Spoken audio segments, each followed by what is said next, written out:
Hey everybody, Ryan Hammond here with more tips for managers.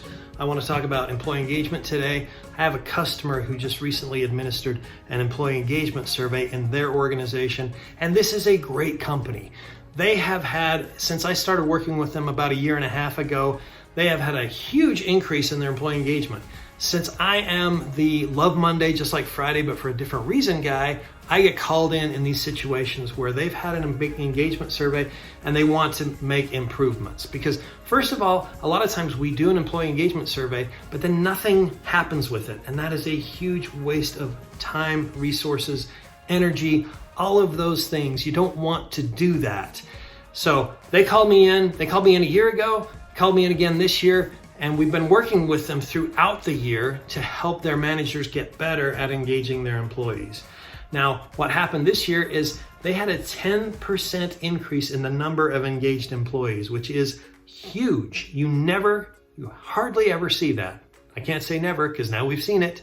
But anyway, they had a 10% increase in the number of engaged employees in their organization. So what they did find though was they had one question that was came back pretty low, and that was the biggest area of their concern. And so we started to talk about that. And this is a question you probably have on your engagement survey, whatever instrument you're using, something like this: my fellow employees are committed to quality. And that's frequently comes back with a low score.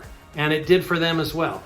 Not only was it their lowest in terms of percentage of people who strongly agreed, it was the highest in terms of people who strongly disagreed. So this is definitely an area for them to work on.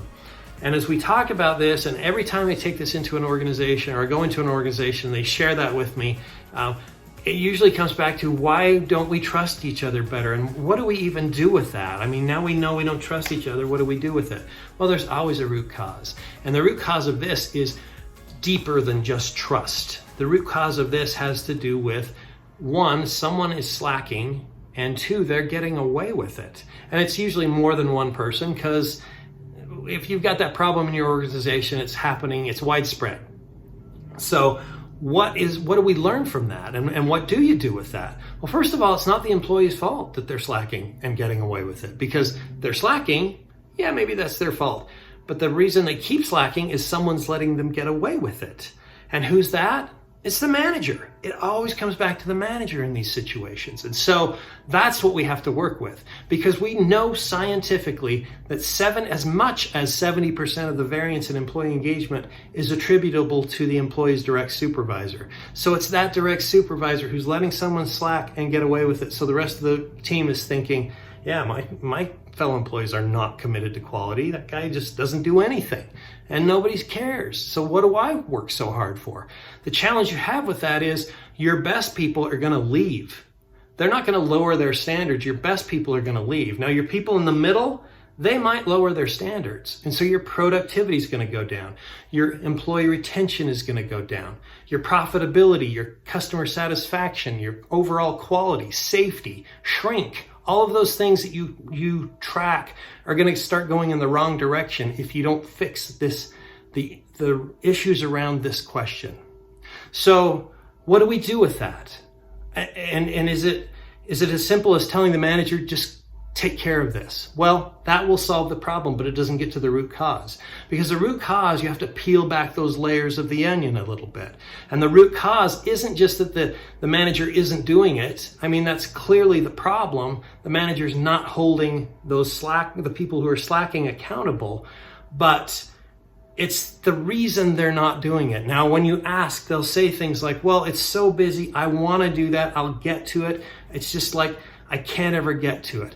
That's not really the problem. The real problem is they don't like to, because nobody likes to have those tough conversations. Well, almost nobody. So when you have that situation, that's the root cause you've got to fix. And so how do you fix that root cause? You've got to get them comfortable having those conversations.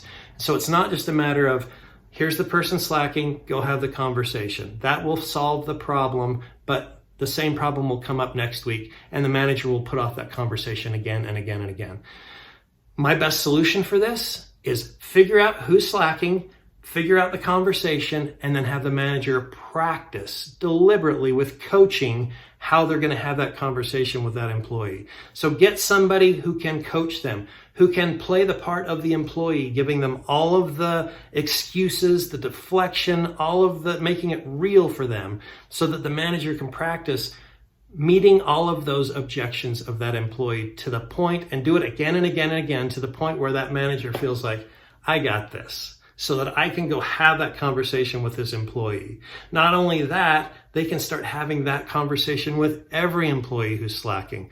And you're going to turn the results of this question, and not just the question, because the question doesn't matter, but you're going to turn the results around so that people really do start to believe that their fellow employees are committed to quality.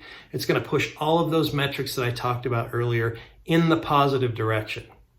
I'm Ryan Hammond. If you need help with employee engagement in your organization, go to ryanhammond.com. That's RyanHoumand.com. Fill out the online form there. I will get in touch with you. If you're seeing this on social media, give me a comment and I'll reach out to you in some way. Give me a comment, some way to contact you. Best way is to go to my website, ryanhammond.com. Thanks, and I will talk to you soon.